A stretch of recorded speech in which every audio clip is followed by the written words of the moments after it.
축복의 통로 듣고 말하기 17번째 시간 통계에 관해서 살펴보고 있습니다. 21년 2월 25일 꿈입니다. 송 원장님이 강당 같은 곳에 강의를 들으러 갔고, 송 원장님이 꾼 꿈이죠. 미니스커트를 입은 모습으로 앉을 자리를 찾고 있음. 의자에 앉는데 치마가 짧아서 망사 팬티 입은 것이 보임. 이제 부끄러움이죠. 누가 볼까봐 들고 있던 남편의 점퍼로 가리려다가 꿈을 깸. 아침에 이제 꿈을 깨고 나서 기도하면서 내 행실에 부끄러움이 무엇이 있나 묵상하는데, 지금 이렇게 꿈에서 본인이 이게 부끄러운 짧은 치마 속에 속옷이 보이는 그런 모습을 내가 뭔가 잘못해서 주님이 꿈을 주셨나 지금 묵상한 거죠. 그랬더니 박지상의 오빠에게 작용했던 악한 영이 내 안에 있었다는 것을 꿈으로 보여주신 것이라 깨닫게 하심. 그러니까 꿈에 이제 그런 부끄러운 속옷이 드러나는 그것도 망사 팬티, 약간 음란의 상징이죠. 그런 것들이 이제 송 원장님의 부끄러움이 아니고 그 악한 영, 오빠에게 있었던 악한 영이 전가된 것을 보여주는 것이라는 거죠. 예, 보통은 악한 영들을 음란한 영이라 표현하는 이유가 실제로도 음란한 것도 있지만 하나님이 아닌 다른 것들을 좋아하며 추구하게 만드는 육적인 만족과 정욕적인 것을 부추기기 때문에 음란한 영이라고 표현하는 겁니다. 10시 36분 떠나가게 하심을 감사합니다. 영혼의 통교로, 즉 그 영의 작용을 통해서 다른 사람에게 있던 악한 영이 이렇게 자신에게 전가되고 또 그것이 이제 기도로서 떠나가게 하는 그 과정, 이게 이제 영혼의 통교로 이루어진 거라는 거죠. 영혼의 통교로 박지산 오빠를 사로잡고 있던 악한 영을 나에게 보내셨는데 아침에 기도하면서 떠나게 하심. 자유하게 하셨도다 주의 능력이십니다. 내 영혼아 기쁨의 춤을 주께 드려라. 주께서 베푸신 축제에 기뻐하여라. 지금 이렇게 주님께 찬미를 올려드린 것은 송 원장님이 기도하는 게 아니라 제가 이제 듣기로는 영이 그렇게 기도하는 것을 들으면서, 이제 여기서 듣는다는 것은 소리로 들리는 것보다 마음으로 알아지는 거죠. 들으면서 기록에 남긴 거예요. 두려워할 것 없도다. 부끄러움을 씻으셨도다. 주께서 축복으로 채우심이라. 주께서 채우시는 평강의 축복이여 임하여라. 복되고 아름답구나. 주님 주신 복으로 축복을 나눠주리라. 나눠줄 복을 가득 채워주셨습니다. 아멘. 이 부분은 이렇게 막 그 성경에 나오는 미리암의 그런 찬양이나 이런 것들처럼 한나의 기도처럼 이런 표현을 송 원장님 직접적으로 하실 일이 없죠. 그 영이 하는 소리를 지금 들으면서 본인이 기록한 겁니다. 21년 3월 19일 밤 9시 12분 육적으로 오감이 있듯이 영적인 오감이 있으며 마음이 열린다는 것은 오감이 열리는 것. 육적 오감, 시각, 청각, 미각, 후각, 촉각이 있듯이 영적으로도 오감이 있고, 이 영적 오감이 열린다는 것은 마음이 열린다는 것과 같은 것이다. 이렇게 말하는 거죠. 알아지는 영감, 이제 많은 경우에 이제 알아지는 영감이 있는 것 같아요. 그것은 촉각에 해당. 촉각을 이렇게 뭔가 만졌을 때 느끼는 거잖아요. 그런 것처럼 접촉해서 알게 되는 것, 이렇게 알아지는 것이죠. 영감으로 느끼는 것이고, 어제부터 그 알아지는 영감이 더 강하게 작용함. 주님의 마음이 열리면 열릴수록, 더 깊이 들어가면 들어갈수록 더 잘, 자세히 또 분명하게 알게 되겠죠. 하늘 군대에 대해서 주신 말씀. 때가 되면 너희에게도 통교를 허락할 것이다. 지금 송 원장님에게 허락한 통교를 내가 훈련되고 준비되면 그때 너희에게도 허락하겠다는 거죠. 통교가 되어야 오감이 열리게 된다. 조급해하지 말고 소망을 가져라. 오감을 열어주시는 목적이 뭐예요? 주님의 마음을 알게 하시려고, 주님의 마음과 하나 되게 하시려고 이렇게 열어주시는 겁니다. 조급해하지 말고 소망을 가져라. 너희 앞에 내가 송 원장을 표본으로 세웠다. 이렇게 하면 된다라고 눈에 보이는 샘플이라는 거죠. 너희 모두가 그 뒤를 따라갈 것이다. 낙심하지 말아라. 모든 것을 예비했으니 기쁨을 가져라. 이제 우리가 주님을 섬긴다, 또 주님과 교제한다 할 때 이 낙심이라는 게 참 큰 것 같아요. 두려움과 낙심, 이 두 가지, 또 의심, 크게 보면 이제 세 가지 정도, 두려움과 의심과 이런 것들 잘 추스려야 돼요. 의심하면서 또 낙심해서 또 두려워서 이렇게 주님 앞에 나가지 못하도록 우리가 순간순간 틈을 봅니다. 모든 일, 나의 일에 충성할수록 내가 더 열어주는데 작은 일에 충성하는 자에게 큰 것을 맡기는 나의 원리다. 달란트 비유에서 나오죠. 내가 지극히 작은 것에 충성했으니까 내가 큰 것을 맡기리라. 그래서 나는 주님께 쓰임받고 싶어요. 그 열망이 가득해가지고 자꾸만 큰 거를 달라고, 큰일 할 수 있게 큰 능력 달라고, 이런 분들이 있어요. 작은 것에 먼저 충성해서 주님 보시기에 합당하다. 그 여김을 받아야죠. 너희가 어찌 큰 일에 충성할 수 있겠느냐? 너희는 그런 깜냥이 안 된다. 이거는 무시해서 그런 게 아니고요. 타락한 인간의 본성을 너무나 잘 아시기 때문에 주님은 큰 일을 맡길 수가 없다라고 말씀하시는 거죠. 그런데 이러한 큰 일에 충성할 수 있도록 내가 나의 것으로 채워줘야 된다. 내가 마음 먹는다고 열심히 노력한다고 되는 게 아니고 주님이 허락하셔야 되고 주님이 능력을 주셔야 되고 주님께서 이끌어 주셔야 되고 주님께서 모든 것을 주관하시고 섭리하셔야만 가능하다는 거죠. 항상 주어진 것에 충성하여라. 모든 일에, 또 작고 사소해 보이는 것까지도 주님을 의지하면서 감당하라는 거죠. 21년 4월 2일 3시 기도, 이거는 이제 이 당시 3시에 기도하라고 하신 거죠. 매주 금요일 3시에 K 목사님께서 기도하라 하심. 이기게 하심을 감사합니다. 주님을 믿는 힘을 부여하시니 감사합니다. 원수마귀 떠나가게 하심을 감사합니다. 승리의 계가를 부르게 하심을 감사합니다.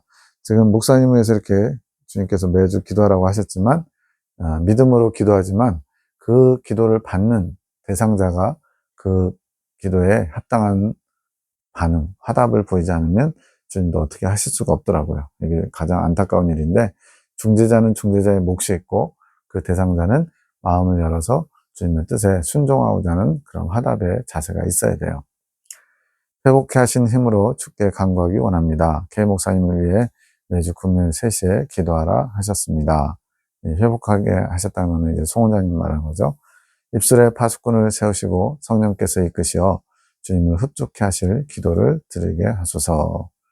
본인의 기도에 주님께서, 성령께서 이끌어 가시고 주님이 협조하실 기도를 드릴 수 있도록 나의 생각, 나의 감정 조금도 없이 오직 주님의 뜻만 이루어지기를 원하는 기도를 드리게 해달라는 거죠. 성령이여 임하소서. 바람같이 임하셨으니 불같이 역사하소서. 뜨겁게 역사하소서. 주님의 사랑에 불타게 하소서. 가슴을 뜨겁게 하소서. 목사님에게 허락하신 통로를 확장해 가소서. 나의 종아 수고가 많았다. 너의 마음에 풍파가 많았구나. 마음고생이 많았다는 거죠. 내 마음의 연단이라. 너를 더욱 견고히 하기 위한 나이가 허락한 뜻이니라. 여러 가지 마음고생할 일이 있을 때 이걸 닥달질이다 이렇게 표현하는데, 이 닥달하심을 통해서 주님께서는 당신이 우리를 쓰실 수 있도록 우리를 변화시켜 가시는 거죠. 흔들리지 않고 잘 견디었다. 아무것도 널 넘어뜨릴 수 없다. 왜냐하면 주님이 지켜주시니까. 내가 너를 지키고 있으니 안심하여라. 그 연단을 통해 너의 불순물들이 떨어져 나감이라. 연단의 목적이 뭐냐면 망하게 하거나 끝장내는 것이 아니고 불순물, 천국에 가져갈 수 없는 주님께 합당치 않은 것들을 하나하나 제거해 나가는 거죠. 더 깨끗하게 정결하게 만들기 위한 작업이니라. 다음에는 내 뜻을 미리 알고 더욱 기쁨으로 받아라. 주님이 주신 모든 것은 의로우시고 선하신 것을 믿으라는 거죠. 잘했다. 너희 고통이 적지 않았다. 주님께서 알아주시면 다 되는 거죠, 뭐. 너의 고통이 적지 않았음을 내가 아노라. 내가 깨끗해져야 나의 소리들을 더욱 풍성히 들을 수 있는 것이다. 주님이 왜 이렇게 닥달질, 연단을 하셨냐면 통로가 깨끗해야만 주님의 것을 온전히 흐르게 할 수 있기 때문에 그렇습니다. 그래서 통로를 깨끗하게 하기 위해서 연단의 과정을 허락하신 거죠. 그래야 내가 주는 비밀들을 더욱 알게 되는 것이다. 잘했다. 지금처럼 너의 부족함도 나에게 맡기는 것이다. 내가 내게 맡길 때 나의 부요함으로 채워줄 수 있고 내 능력을 덧입게 되는 것이지. 다음에는 자책하지 말아라. 어떤 일인지는 잘 모르지만 뭔가 위축되게 되는 상황이 있었던 것 같아요. 그것이 너를 더 고통 속으로 가두는 것이 된다. 그러면 육체도 힘들어지고 연약하게 되는 것이다. 너 스스로 가는 고통, 주님께서 뭐 징계하시거나 뭐 이렇게 어려움을 주신다. 이런 것보다도 본인 스스로가 나의 연약함을 보고 나의 부족함을 볼 때 이제 스스로 고통을 가는 거죠. 나는 왜 이 모양이지? 나는 왜 이렇게 잘할 수 있는 게 없지? 이러면서 많은 경우에 이제 자기 비하에 빠지죠. 아무런 유익이 없는 것이니 이번 일을 교훈 삼아라. 나는 너에게 고통을 주고 싶지 않단다. 어떤 분들은 이제 당연히 주인들은 하나님 나라 가기 위해서 많은 고통을 당해야 된다. 고통을 당하는 것과 연단을 받는 것은 좀 차이가 있거든요. 고통의 그 목적이 정결하게, 거룩하게, 깨끗하게, 진실하게 하는 것이라면 그 고통을 주님의 뜻을 바로 알고 내 것으로 삼으면 그 고통이 더 이상 고통이 아닌 거죠. 기쁨으로 그 고통스러운 상황을 잘 인내할 수 있죠. 즉, 고통스러운 환경보다 주님의 뜻, 주님의 사랑, 주님의 은혜를 힘입어서 그것을 뛰어넘을 수 있는 능력을 갖추게 되죠. 내가 알아챈 것처럼 기도하지 않아서 더 힘들었던 것이 아니겠느냐? 힘을 얻었으니 다시 화이팅 하자. 주님께서 세세히 위로하시고 힘을 북돋아 주고 계시는 거죠. 21년 5월 12일 5시 39분 영이 열린 것은 뭐냐? 주님을 바라보는 눈이 열린 것. 가나안 땅 정탐 때 눈이 열린다고 그랬어요. 아기가 태어나서 눈이 제일 먼저 열리는 원리, 영감으로 주심. 6시 25분 천국 방언을 하는 이유, 주님께서 성원장님이 천국 방언을 한다고 하시면서 그 이유를 알려주시는데, 영계와 통교가 이루어지는 것. 영계와 통교가 이루어진다. 영계의 상황을 혼의 영역에서 알 수 있게끔 하나님이 허락하셨다는 거죠. 육체는 영혼의 모형이고 두 번째 연단을 지나면서 영적 아기로 태어나는 것. 이제 좁은 문 통과, 철로역정에서 좁은 문 통과라는 과정이 있는데 그 과정이 이제 이스라엘 백성의 그 연단 과정에서는 두 번째 연단 통과하면서 이제 그 과정 여호수아 이제 그 요한이씨 승리하는 그 과정을 통해서 좁은 문이 열리면서 이제 시내산에 도착하면서 시내산 하나님의 강림이 되면서 두 번째 연단을 다 마치게 되는데 이러한 과정에서 이제 모태에서 태어나는 것처럼 좁은 문을 통과하는 그런 과정이 있다는 거예요. 주님이 영계에 계시기 때문에 주님과의 통교는 영계의 일들을 알게 되는 거. 앞선 영상에서 주님이 영계 그 자체시라고도 말씀하셨거든요. 지금 우리 눈에 보이는 이런 육의 세상, 물질계하고는 영계는 밀접하게 연관되어 있지만 영계에 포함된 게 물질계예요. 즉, 이 물질계 안에 영들이 지금 활동하고 있잖아요. 그래서 여기도 영계이기도 합니다. 근데 이 영계의 일부인 물질계에서는 알지 못하는, 보이지 않는 그런 것들이 영계가 훨씬 더 공간적으로나 어떤 것으로 넓고 크다는 거죠. 그래서 그 무한해 보이는 그 영계들을 주님이 알게 하시기 위해서 통교가 이루어진다. 영의 영역을 혼의 영에서 알아지게 한다. 이게 바로 통교라고 설명하셨어요. 기도할수록 점점 더 확장되어 감, 결국 주님을 아는 것이 확장되어 가는 것, 영계에 대해서 알게 되는 것. 영계는 영적인 세계고 이 땅은 육적인 세계, 물질계, 영적으로 자란 만큼 영적 세계를 알아가는 것이다. 하지만 언제든지 성장이 멈추고 눈이 닫힐 수 있고, 그래서 가나안 땅 정탐 때 눈이 열렸지만 그 이후로 오랜 시간을 눈이 닫혀 있다가 가나안 사람들에게 쫓기면서 또 주님의 은혜로 다시 영적인 눈이 뜨면 다시 또 치고 올라갈 수 있는 그런 시발점이 되는 거죠. 눈이 닫힌다는 것은 잠자는 것이며 죽었다고 표현하는 것. 영이 죽었다, 영이 잠들었다. 이런 표현들 영감으로 주심. 저녁 7시 12분 눈이 열리는 것이 가나안 땅 정탐이고 고라의 폐역을 통해서 나를 보는 눈이 열리는 것. 이제 고라의 폐역 과정에서 이제 송원장인 경우는 신학교에서 이제 갔다 돌아오는 길에 차 안에서 운전하다가 여러 가지 막 그 거울들이 막 주렁주렁 달리는 걸 보게 돼요. 그러면서 이제 혼잣말 비슷하게 옆에 있는 사람한테 꼭 기곡산장 같아. 기곡산장 이제 그 전설의 고향에서 뭔가 귀신들이 나오는 그런 음침한 그런 걸 보는 것처럼 얘기한 거예요. 그랬더니 주님이 너는 왜 기곡산장이라고 했냐고 약간 재미있게 책망 핀잔 주시는 내용이 있는데 거울들을 달아주신다는 의미가 아주 중요합니다. 거울을 통해서 우리가 뭘 할 수 있냐면 자신의 상태를 살필 수가 있죠. 거울로 안 보면 예를 들어 밥 먹다가 이에 고춧가루가 껴도 본인이 잘 몰라요.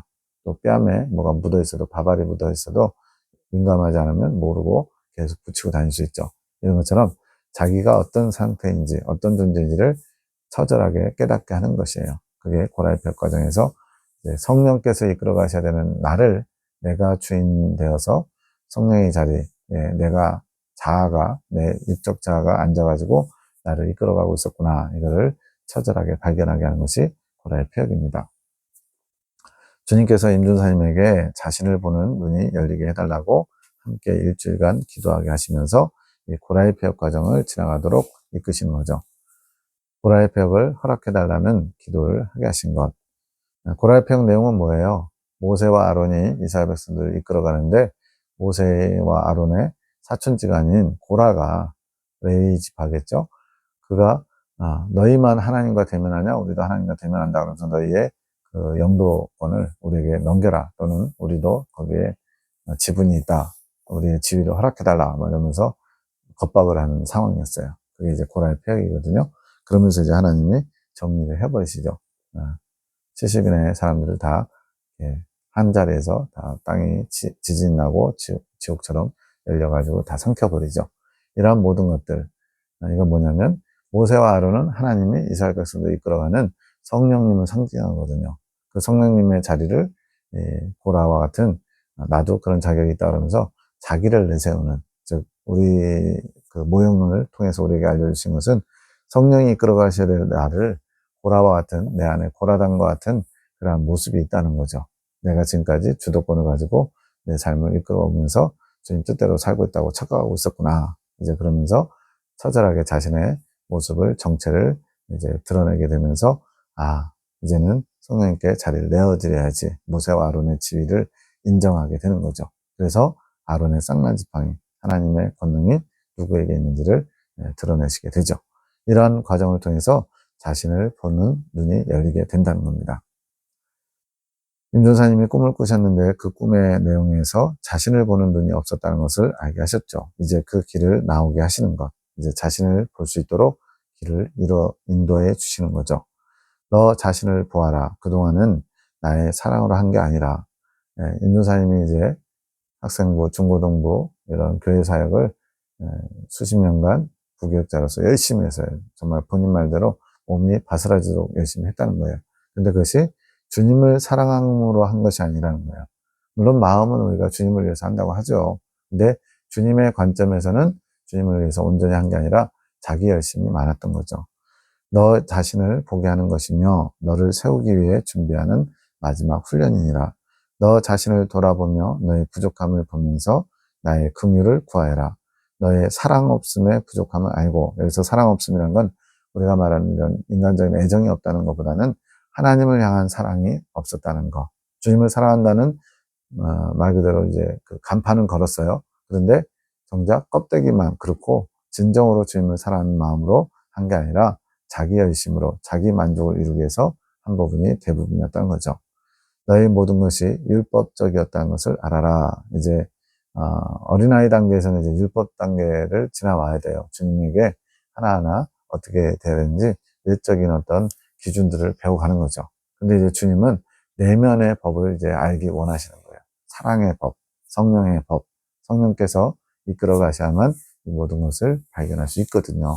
그렇지 않고 겉으로 보이는 철저하게 주님을 사랑해서 열심히 주님의 일을 한 것처럼 착각하며 살았던 그것을 이제 털어버리고, 그런 율법적인 삶이 아니라 이제는 내면의 성령의 이끄심을 따라가는 삶으로 인도하시려고 이런 과정을 허락하신다는 거예요. 이제는 나와 함께 온전한 사랑을 할 수 있도록 하여라. 7시 53분. 가나안 정탐이 영적인 눈이 열리는 것이고 고라의 벽이 나를 보는 눈이 열리는 것이라 하셨는데, 그러면 어떻게 나를 볼 수 있는 것일까? 이제 묵상을 했더니 거울을 통해서 나를 볼 수 있는 것이고 거울은 주님께서 달아주시는 것이라 깨닫게 하신. 그래서 고린도서에 보면은 거울에 대한 내용들이 나오죠. 그래서 이스라엘 백성들의 광야 여정 가운데 폐역했던 모습들을 거울 삼아서 우리는 그러지 말자, 이렇게 권면하는 내용이 나오거든요. 거울을 통해서 나에게도 이런 모습이 있었구나라고 자신을 발견케 하신다는 거죠. 근데 이걸 내 스스로 내 기준으로 점검하는 게 아니라 주님의 기준으로, 주님의 관점에서 점검을 할 수 있어야 돼요. 그래서 주님께서 거울을 달아주신 것이다. 내가 다른 거울은 제대로 못 보는 거죠. 결국은 내 기준 아래서 평가하게 되니까. 주님이 옳은 것이라고 하면 옳은 것이고요. 주님이 아니라고 하면 아닌 거예요. 그런 기준이 이제 바뀌기를 원하시는 거예요. 내가 신학교 청강 다닐 때 환상으로 거울을 달아주셨는데, 아까 얘기한 귀국산장 같다 이거죠. 주님께서 임준사님이 자신을 볼 수 있는 눈을 열어달라고 기도하게 하신 것과 같은 것이라 말씀하신, 이제 영적으로 어느 정도 성장했고 그 단계 때가 됐으니까 자신을 볼 수 있는 눈을 열어달라고 기도하게 하셨다는 거죠. 이것도 성령님이 하신 거죠. 주님의 마음을 알기 위해서는 내 자신을 보는 눈이 먼저 열려야 함. 그래야만 주님의 마음과 내 마음이 하나 되어야 되는데 내 마음 안에 주님의 마음과 하나 되기를 싫어하는, 원치 않는 그런 것들을 볼 수 있는 거죠. 그런 것들을 제거해야만 주님의 마음을 알 수 있고 주님의 마음과 하나 될 수 있기 때문에 그렇습니다. 그 길, 나 자신을 보는 것을 통하지 않고는 주님의 마음을 아는 길로 들어설 수 없음. 어떻게 보면 이제 신앙의 본격적인 진짜의 과정이 바로 고랄배역 아론상나 지팡이 이유라고 볼 수 있는 거예요. 22년 4월 16일 송 원장님은 주님의 일을 이루기 위한 도구이기에 사모함으로써 인지함이 아닌 다른 영의 상태에 대해 듣게 하시기 위해 그 시간을 사용하시는 것. 다른 영의 상태, 이제 찾아오신 분이 어떤 문제가 있어요, 영적으로. 그런 것들을 알아야만 주님의 진단을 바르게 전달할 수 있겠죠. 전혀 모르는데 그냥 받아쓰기 하듯이 주님이 이렇게 하시래요 라는 것보다 본인이 영적으로 느껴가면서 아, 이분은 지금 이런 문제를 갖고 있구나. 그래서 주님이 이렇게 하기 원하시구나. 더 직접적으로, 구체적으로 처방전을 내릴 수 있겠죠. 혼이 조금도 작용하지 않을 때, 즉, 앞서 말씀드린 것처럼 새벽녘에 영이 활발하게 더 깨어있는 것처럼 활동하는 것은 혼이 작용하지 않을 때, 잠들었을 때 그렇다는 거죠. 그러니까 소 원장님은 뭐 다른 사람의 영의 상태가 어떠한지 개인적으로는 별로 관심이 없는 거죠. 나와 주님과의 관계가 더 소중하기 때문에 주님을 사모하면서 주님의 영의 임재하심을 경험하기를 더 원하겠죠. 개인적인 바람은 그럴 것 같아요. 그런데 주님께서는 그 시간을 다른 영의 상태를 알게 하시고 치유하시려고 그렇게 할애하게끔 이끌어 가시는 거죠. 모든 것이 다 주님의 뜻 가운데 이루어지는 거기 때문에 내가 원하는 것이 아닌 주님이 원하시는 것에 나의 원함과 관심을 맞춰가야죠. 그게 지혜로운 겁니다.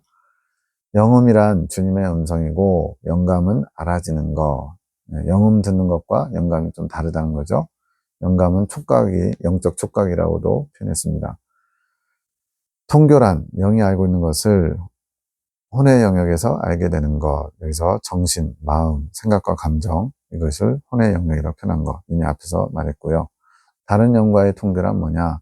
주님의 영을 통해 다른 영의 상태, 그 다른 영이 가지고 있는 문제들, 악한 영의 역사하는 것들, 이런 것들을 보게 되는 거죠. 주님의 영을 통해 아는 게 중요합니다. 내가 직접적으로 능력이 있어서 다른 사람의 영의 상태를 아는 게 아니라 주님이 알려주셔야만 가능한 거죠. 22년 4월 22일 1시 23분 영의 실체가 있다고 표현하는 게 맞음. 이게 무슨 말이냐면 우리가 이제 이 물질 관념에서는 영은 실체가 없는 것처럼 뭔가 이렇게 형체만 있다라고 관념적으로 알고 있잖아요. 근데 영은 실체가 있는 거라는 거죠. 이유는 육체처럼 영체의 존재가 있기 때문에. 그래서 나중에 이제 우리가 계시록 상황을 보면 다 모든 대환란이 끝나고 새하늘과 새 땅에 오게 되면 이제 영계만이 존재하잖아요. 물질계가 없어지거든요. 그때 부활체를 입고 이제 영원한 천국에서 살게 되는데 이 영체가 이제 부활체를 입으면 이 부활체는 육체의 여러 가지 것들과 영체의 좋은 점들만 따서 가장 이상적인 상태의 모습을 갖추게 되는데 이러한 영체가 있을 때 또 부활체를 입게 되겠죠. 이런 영체는 실존하는 겁니다. 다만 물질계에서 뭐 만지거나 보이거나 작용하지 않는 것처럼 느껴지는 거죠. 그러나 혼의 실체란 없다. 왜 그러냐면 영의 부속이에요. 영에 속한 거예요. 근데 이 혼의 영역을 통해서 이 육체가 인지하고 뭔가를 생각하고 감정을 느끼고 또 의지적으로 뭔가 뜻을 세우고 이런 걸 하기 때문에 이 물질계에서는 오히려 혼의 영역만 잘 알 수 있죠.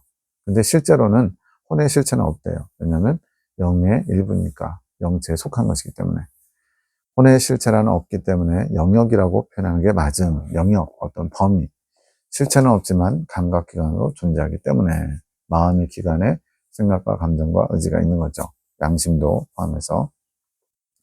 우리의 기준에는 영의 실체가 없지만, 즉 물질 관념, 물질계로 생각하면 오히려 혼은 존재하고 영은 없는 것 같지만 눈에 보이고 만져지는 게 아니기 때문에 하나님 편에서는 영의 실체가 있는 것, 즉 영계의 관점에서는 영이 실체가 있고 오히려 혼의 실체가 없는 거죠.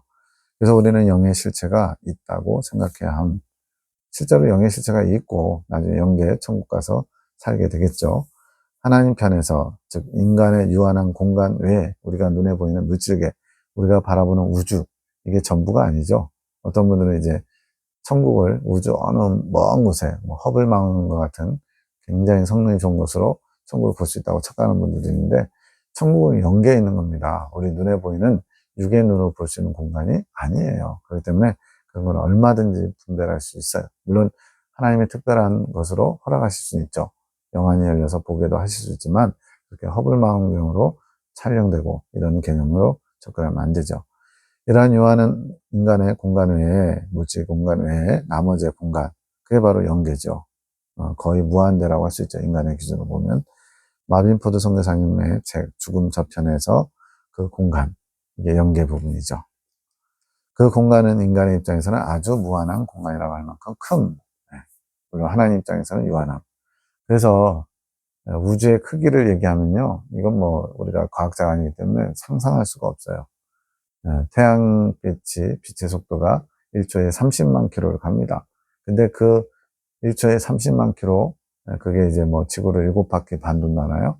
1초에. 그렇게 엄청나게 빠른 속도인데 그걸로 수억 광년을 가야 된다는 거예요. 광년, 1년, 빛의 속도로 1년 동안 가는 게 1광년인데 그것을 수억 광년을 가야 우주의 끝에 도착한다? 뭐 이런 식으로 얘기하는 거예요. 그러니까 그냥 저 같은 사람에게는 이 우주의 크기는 상상 그 자체입니다. 그냥 실존하지 않는 거예요. 그런데 유한하다. 왜 그럴까요? 우주를 만드신 분이 하나님이시기 때문에. 하나님은 우주보다 크시죠. 그렇기 때문에 하나님은 얼마나 크고 위대한 존재인지를 우리가 감히 상상할 수 없어요. 알려주신 만큼만 알 수 있다는 거. 우리의 자신의 한계를 알아야 됩니다. 그래야 내가 조금 알고는 하나님은 좀 아는 것처럼 재는 척을 안 하는 거죠. 어리석은 겁니다. 그거는. 23년 6월 13일 육적인 지혜는 감각의 발달로 이루어지는 것.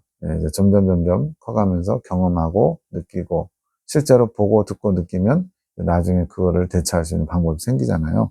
이런 게 감각이 발달하는 거죠. 잘하는 것, 키워지는 것.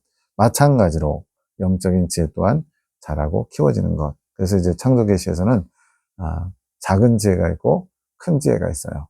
작은 지혜는 이제 성막에서 율법 선포 이런 과정, 두 번째 는 통과하고서 작은 지혜를 받게 되고, 그 다음에 큰 지혜 가서는 고라의 폐역, 아론의 쌍난 지팡이를 통해서 큰 지혜를 받게 된다, 이렇게 말씀합니다. 이 큰 지혜를 통해서 큰 믿음을 얻을 수 있는 그런 지혜가 있는 거죠. 믿음의 아들로 태어나 눈이 열리고 하나하나 영적 감각이 열려가게 되는데, 감각이 형성되는 시기를 거쳐서 주님과 하나 되는 시점이 되는 것. 그래야 온전한 지혜가 임함. 큰 지혜, 성령이 충만해지고 채워진다는 것. 큰 지혜를 받았다는 건 뭐냐? 성령님의 이끄심에 따라갈 수 있는 기본 것을 갖췄다는 거죠. 그 지혜가 자라가야 되는 것. 주님을 아는 것을 자라야 한다는 것.